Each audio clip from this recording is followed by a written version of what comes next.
Bom, então vamos para a trajetória do Vygotsky. Ele nasce em 1896, né? Mesmo ano que nasce Piaget, né? Ele nasce em Orsha, na Bielorrússia. Um ano depois, a família se mudaria para Gomel, outra cidade da Bielorrússia, no território destinado a judeus, chamado Pale of Settlement, em inglês, ou Rayon, em francês. Ele viveu a infância e a juventude em Gomel. Então, esse Pale era um território de assentamento, né, que designava a zona de estabelecimento obrigatório dos judeus. Havia sido criado em 1791 e era enorme, incluía os territórios atuais da Polônia, da Lituânia, da Ucrânia, Moldávia e Bielorrússia. Os judeus eram obrigados a viver ali e eles não podiam sair dali, né? Era um gigantesco gueto que atravessava diversos países, do qual só podiam sair com permissão especial alguns comerciantes e profissionais independentes e os poucos estudantes que haviam conseguido ingressar nas universidades. Aqui uma foto do Pale, né, do mapa do Pale. E nesse Pale aconteciam pogroms. O que são pogroms? Pogrom é um vocábulo russo que indica ataque em massa. Eles sofriam ataque em massa, tanto da população que era instigada pelo czarismo, era encorajada, né, contra os judeus, né, como a própria guarda imperial russa atacava, fazia esses pogroms, né, promovia esses ataques em massa aos territórios, ao território de assentamento, né? Então, os judeus eram cada vez mais maltratados e discriminados fora desse território. E dentro desse território eles também eram atacados. Então, durante a infância de Vygotsky, 2 pogroms aconteceram em Gomel, em 1903 e 1906. E aí tem fotos do pogrom.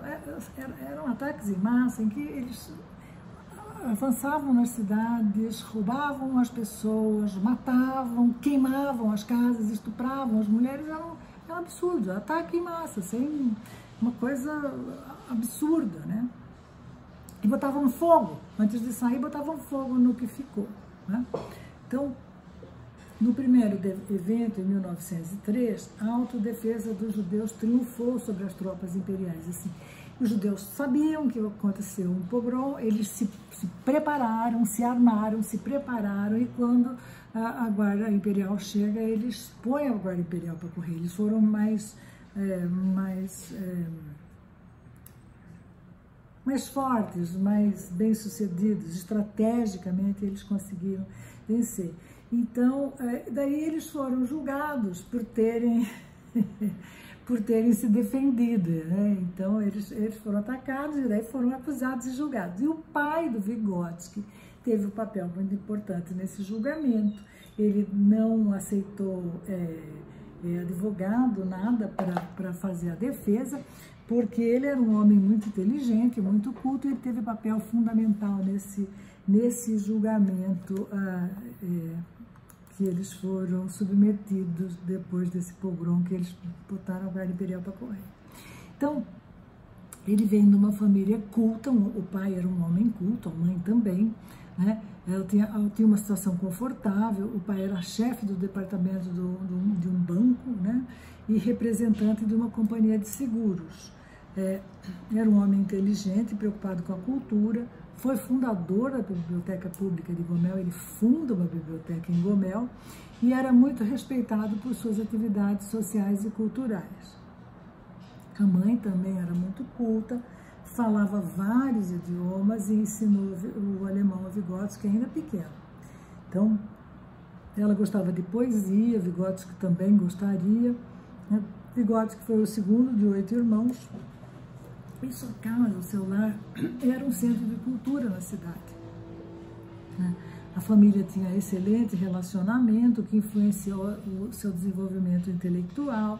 Todas as tardes eles se reuniam para conversar sobre temas gerais em torno do chá, e, segundo os seus estudiosos, não resta dúvida que Vygotsky se desenvolveu em um ambiente equilibrado e estimulante do ponto de vista cultural. Gente, eu estou acompanhando aqui a apresentação, eu penso que vocês podiam ouvindo e ir acompanhando também. Então, uma amostra do interesse cultural dos pais de Vygotsky é o cuidado que eles se dedicaram à educação, porque ele tinha uma irmã mais velha, depois dele mais 4 meninas, e os mais novos eram 2 meninos. Mas eles não consideravam adequada a educação pública e contrataram um tutor privado que chamava Solomon Aspis, que exerceu grande influência sobre Vygotsky. O Aspis era um matemático que havia participado como estudante do movimento revolucionário, tinha sido deportado para a Sibéria, para onde que eram deportadas as pessoas que caíram em desgraça, né? E ele sobreviveu, muitos não voltavam, né? Dizem que era amável, bem-humorado, respeitava o desenvolvimento e pensamento dos alunos e ensinava a pensar com independência. Só aceitava alunos muito capazes e procurava proporcionar ferramentas para a evolução das suas competências específicas. Durante toda essa tutoria, por vários anos, né, Vygotsky teria promovido reuniões em seminários sobre a história dos judeus. Ele era muito interessado na história dos judeus, né? O problema das nacionalidades e das minorias étnicas era muito sério na Rússia czarista, né? Como a gente viu o mapa lá das etnias, né? Quero que vocês vejam, né? De todas as etnias que eles tinham dominado, tinham anexado. E ao dirigir essas reuniões, Vygotsky se mostrava entusiasmado por problemas de filosofia, de história, pela dialética hegeliana,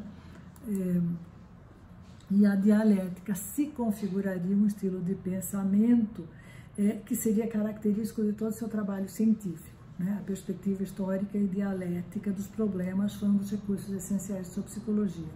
Simplificando muito, né? Simplificando extremamente, dialética é uma palavra com origem no termo em grego dialektike e significa a arte do diálogo, a arte de debater, de persuadir, de raciocinar. Ainda simplificando, dialética é um debate onde há ideias diferentes, onde um posicionamento é defendido e contradito logo depois.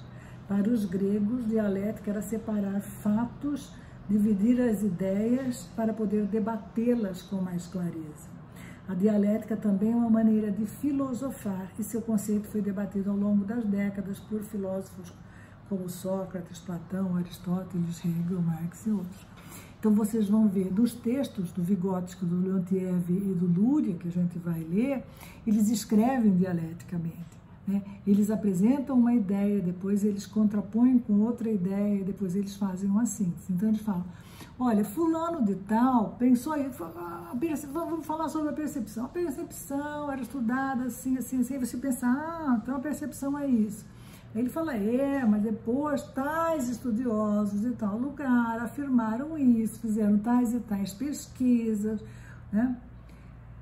Aí você fala, mas então a percepção é isso. Aí no fim eles finalizam.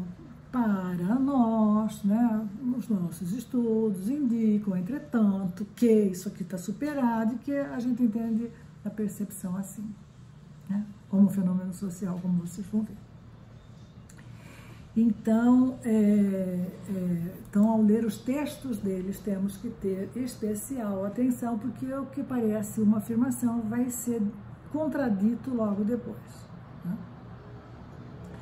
Outra grande influência intelectual foi de Vygotsky, foi seu primo Davi Vygotsky.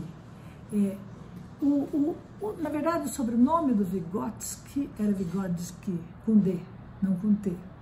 Mas o Vygotsky falava que existia uma aldeia chamada Vygotovo, que os judeus viviam nessa aldeia, uma aldeia de judeus, chamada Vygotovo, que ele localizou em algum lugar do mapa lá, e que o sobrenome Vygotsky teria origem nessa aldeia, Vygotovo. E por isso ele muda o nome dele para Vygotsky com T, ao invés de Vygotsky com D. E o Davi Davi Vygotsky. Então, eu nunca tinha achado nenhuma referência a Davi Vygotsky, imaginava que o Davi tivesse morrido, né, na Sibéria, mas descubro, ao ler uma entrevista do Jorge Amado, que o Davi Vygotsky foi o editor do Jorge Amado em russo. Então, o Davi compartilhava com Vygotsky o gosto pela poesia, o entusiasmo pela filatelia e pelo esperanto, e foi o mentor intelectual do Vygotsky em Gomel. Bom, aqui eu falo um pouco sobre o esperanto, para vocês saberem do que se trata. Era uma linguagem que se imaginava que seria uma linguagem universal. Bem, ao terminar os estudos com Aspies, o Vygotsky vai para o único ginásio público de Gomel, tinha apenas 10% de suas vagas a alunos semitas, e Vygotsky ingressa num ginásio em particular dirigido por um judeu conhecido como Dr. Ratner, e se sobressai pela sua capacidade de analisar problemas, sua habilidade de pensar. Ele ingressou em 1911 e concluiu seus estudos com medalha de ouro em 1913, e nesse período ele já falava 9 línguas, né? Quando ele termina esse ginásio, em 1913. Ele já falava russo, hebraico, yiddish, alemão, inglês, francês, latim, grego e esperanto. Então, o judeu, para entrar na universidade, que seria o próximo passo, os judeus precisavam ter altos índices de escolaridade, e aqueles que tiveram alto índice de escolaridade seriam submetidos a um sorteio, né? Porque só 3% podia entrar nas universidades de Moscou ou de São Petersburgo, né? Então, de 100, apenas 3 vagas eram destinadas a judeus excelentes, né? Entre os que só tiravam nota máxima, eram sorteados para a universidade. E o Vygotsky foi sorteado e ingressa na Universidade de Moscou em 1913. Então, essa coisa, ele fez direito, ele fez medicina. Ele ingressou na faculdade de medicina e provavelmente ele fez direito, ele pode ter feito direito também, mas porque o pai falava que direito e medicina são profissões que você pode exercer autonomamente, você não precisa de emprego, não existe emprego para judeu. Então, o ideal seria cursar direito ou medicina, porque você podia exercer a profissão autonomamente.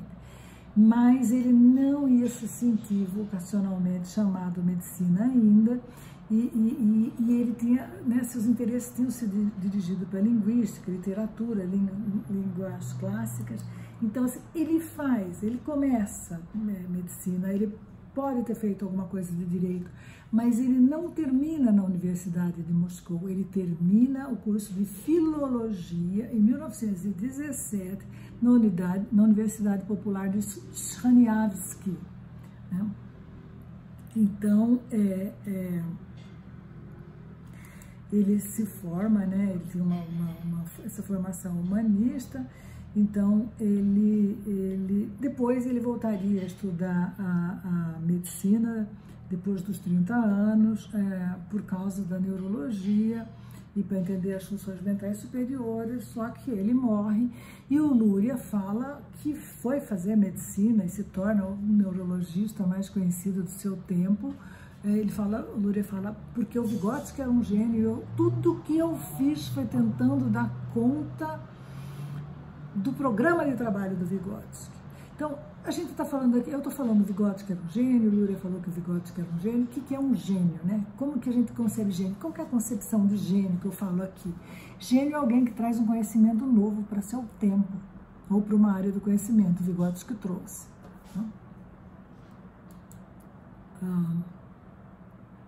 Bom, ele também frequentou curso na Universidade de Moscou, curso de psicologia com Pavel Blonsky, né? E ele estudou, não tinha história e filosofia, mas ele realizou estudos nessas disciplinas depois na Chaniavsky, né, que era uma instituição livre, cujas titulações não eram reconhecidas pelas autoridades czaristas, da Rússia czarista, e que acolhia importantes intelectuais que haviam sido expulsos da Universidade Imperial de Moscou por razões políticas. Né? Então, sabe-se que alunos e professores foram expulsos da Universidade de Moscou, e o Vygotsky vai para essa universidade, termina nessa universidade de Sraniavsky, o curso de filologia, que a gente entende como linguística, e né, ele se forma em 1917 na carreira de Humanidades e Filologia da Universidade de Sraniavsky, que concentrava os melhores cérebros da Rússia, expulsos da Universidade Imperial após a Revolução de 1905. No fim do curso, ele apresenta a monografia A Tragédia de Hamlet, Príncipe da Dinamarca. Naquele ano celebrava-se 300 anos da morte de Shakespeare. Esse é um livro dele, tem a Psicologia da Arte e tem A Tragédia de Hamlet, Príncipe da Dinamarca. Então, o interesse pela arte, né, ele entra na psicologia pela arte, né, pela educação, mas esse interesse pela arte, pela criação permanece o tempo todo, e antes de morrer, o último livro dele é Criação e Imaginação na Infância, que a gente vai ver. Então, também é 1917, o ano que ele se forma, também é o ano que triunfa a Revolução Russa, e uma das primeiras medidas tomadas pelos comunistas foi a derrogação da legislação antissemita para a perseguição aos judeus, acaba a perseguição aos judeus, né, o que foi aprovado pelos semitas, porque assim desapareceu o Rayon, né, o Peio, e a partir desse momento eles podiam ocupar qualquer cargo. E Vygotsky, pela inteligência dele, pelo brilhantismo dele, pela genialidade dele, logo é reconhecido e chamado para as coisas. Né? Então, aqui tem umas fotos da Revolução Russa. Então, como já não era proibido dar trabalho a judeus, ele volta para Gomel e começa a dar aula em várias escolas e instituições estatais, e ele permaneceria em Gomel de 1917 a 1924, desenvolvendo atividades ligadas à literatura, inicialmente, e a partir de 19 já saberia bastante de psicologia. Né? Então, assim, é preciso compreender que, nesse contexto, a Revolução Russa resolve, né, as diretrizes lá resolvem investir maciçamente em educação. Eles sabiam que era preciso investir em educação, eles sabiam que a Rússia era extremamente analfabeta e atrasada, e eles pretendiam se tornar uma nação poderosa, e eles conseguiram, porque vocês sabem que a Rússia fez frente aos Estados Unidos, a União Soviética fez frente aos Estados Unidos, depois ela se desmantela. Né? Então, nesse período em Gomel, ele se destaca muitas atividades, né? Mas para Rivière, que é um dos estudiosos dele, nessa diversidade de ocupações havia uma unidade de propósitos que o leva a tratar de dar conta das funções da criação cultural, tanto na arte como na educação, a partir da consideração científica na natureza das funções psicológicas superiores. Então, ele entra pela educação, mas ele vai procurar a psicologia porque ele imagina que vai encontrar respostas na psicologia. Só que quando ele chega na psicologia, ele descobre uma ciência rachada, né, dividida. Então, no que ele denomina a crise da psicologia, porque ele fala, nossa, por que tantos objetos, né? Na psicanálise é o inconsciente, no behaviorismo é o comportamento, na Gestalt é a teoria da forma, são as estruturas da mente. Cadê uma psicologia que pense o homem? E na Rússia, né, o Pavlov tinha acabado de ganhar um prêmio Nobel, e a questão dos reflexos, ele vai aparecer falando, gente, reflexo não dá conta da consciência humana, não. Você tem que pensar o homem inteiro no seu contexto, né, na sua cultura. Então,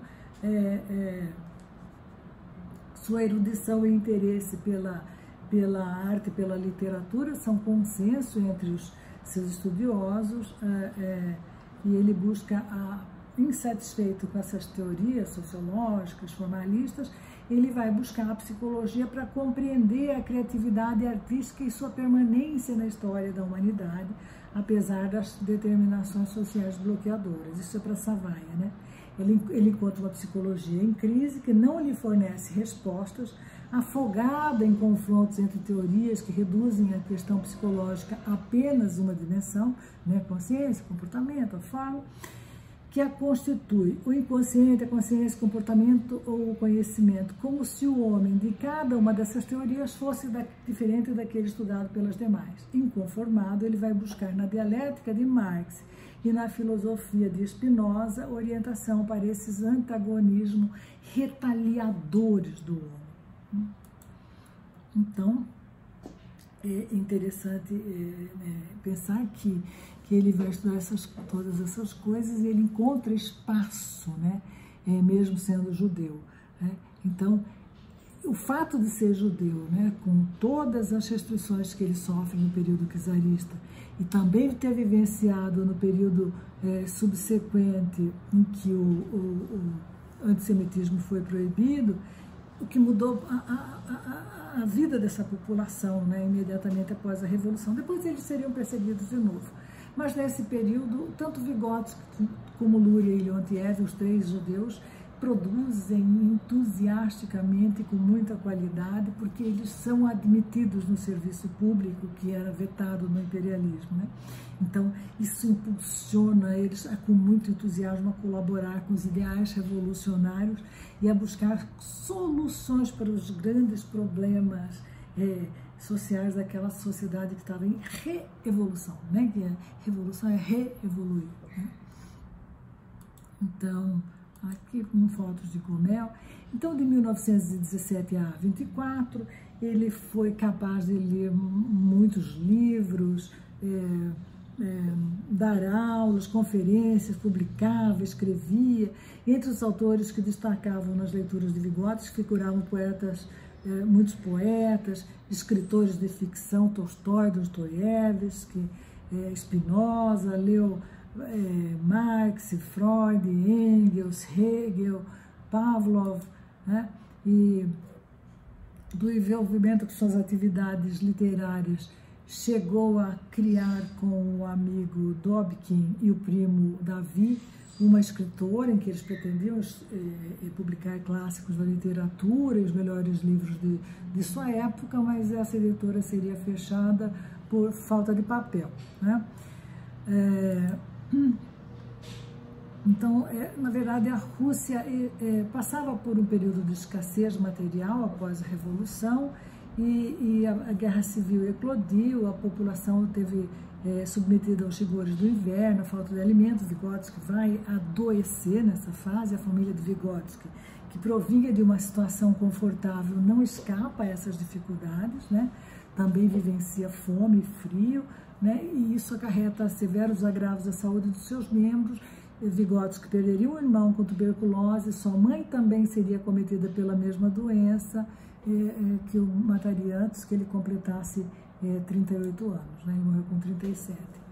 Então, voltando para Gomel, ele ainda trabalhava como diretor da subseção do teatro, para educação, publicava resenhas sobre espetáculos, essa revista dedicada à literatura, examinava questões como as formas e efeitos da linguagem, a criação literária, a função poética, a reação estética, a evolução e a revolução, hereditária. Então, era um homem com interesse, além de falar 9 línguas, ele adorava teatro, ele adorava cinema, ele era amigo do Eisenstein, ele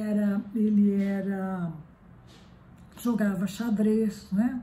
O Estatuto da Ciência, Transformações Sociais, ele era um gênio, ligado em muitas coisas e se aprofundar, com capacidade de se aprofundar em muitas coisas. Infelizmente, o material que ele produz entre 1917 e 1924, a maioria está perdido, sobram essas conferências para professores, que era curso que eles davam para professores, e que fazem parte do livro, que estão no livro Psicologia Pedagógica.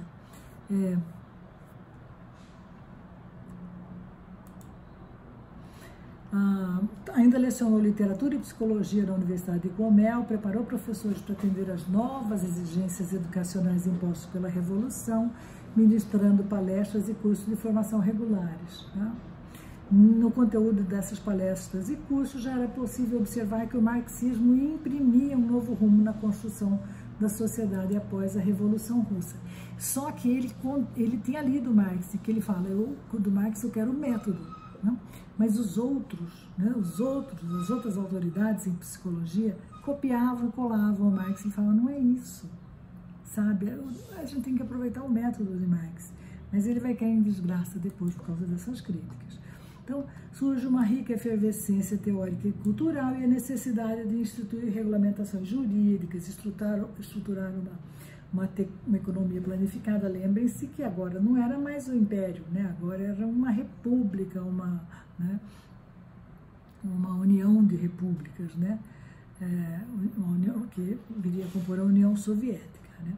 Promover uma industrialização acelerada. Eles tinham uns planos, chamavam NEP, Novo Plano Econômico, que pretendia avançar 50 anos em 5, né? E coletivizar a agricultura, né? Que eles veem com grande entusiasmo. Eu vejo com outros olhos, né? Nós vemos com outros olhos hoje em dia, né? Então, as polêmicas são intensas e os próprios revolucionários divergem na análise das situações e na definição de programas. As escolas czaristas foram consideradas obsoletas, né? Porque elas só difundiam valores burgueses e ideais religiosos, e os professores desses estabelecimentos foram demitidos e novos currículos foram desenvolvidos, né? Das faculdades incumbidas de treinar novos professores, uma das faculdades era a de Gomel, em que Vygotsky trabalhava, né? E daí acontece o segundo congresso em Petrogrado, que atualmente é São Petersburgo. Petrogrado depois vira Leningrado e depois atualmente é São Petersburgo. Dizem que é uma das cidades mais lindas do mundo, né? E é onde está lá o Palácio do Inverno.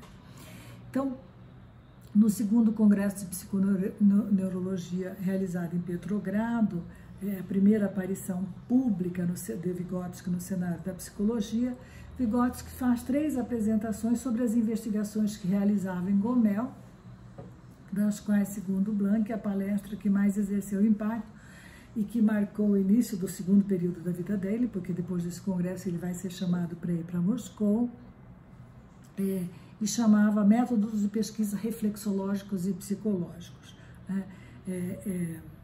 O material escrito dessa apresentação está no primeiro livro das obras escolhidas, das obras escorridas, em que consta em nota de rodapé que foi publicado em Moscou em 26. O congresso foi em 24. Então, ele vai falar, na verdade, ele vai criticar, imagina, Pavlov tinha acabado de ganhar o prêmio Nobel e ele vai criticar a reflexologia. Ele vai falar, não dá para estudar a consciência só por meio dos reflexos, né? O homem é muito mais do que isso, né? Então, ele critica a vertente psicológica de Pavlov e Bekhterev, a reflexologia, com relação ao estudo da consciência. Ele vai falar, bom, já precisa entender a consciência do homem, no seu contexto, né? No seu meio, no seu período histórico, né? Então, o Blank falou, olha, o Vygotsky não foi convidado para essa conferência por acaso, ele não aparece lá por acaso nessa conferência, mas toda a trajetória dele já vinha marcando essa genialidade, esse brilhantismo dele desde a Universidade lá de Moscou, né?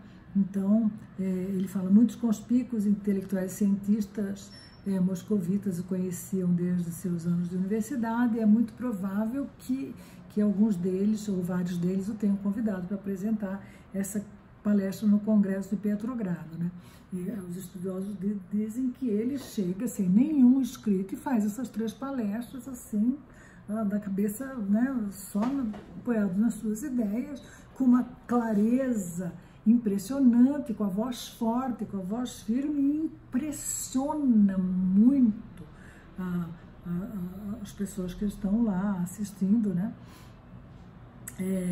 Inclusive o Luria e o Leontiev, que falam, meu Deus, a gente tem que levar esse moço para Moscou. E a partir daí o Kornilov, que era o diretor do Instituto de Psicologia de Moscou, a presidente do Instituto de Psicologia de Moscou, convida ele para Moscou, e ele vai trabalhar com o Luria e o Leontiev. Luria, que trabalhava lá, e Leontiev, que era um colaborador externo do Instituto de Psicologia de Moscou, e ele vai ser o líder intelectual dessa troika, que eles chamam de troika, né? Um trio, né? Um triunvirato, né? E ele vai, inclusive, colaborar com a Krupskaya, que era viúva do Lenin, que participava do membro da direção do Comissariado da Educação.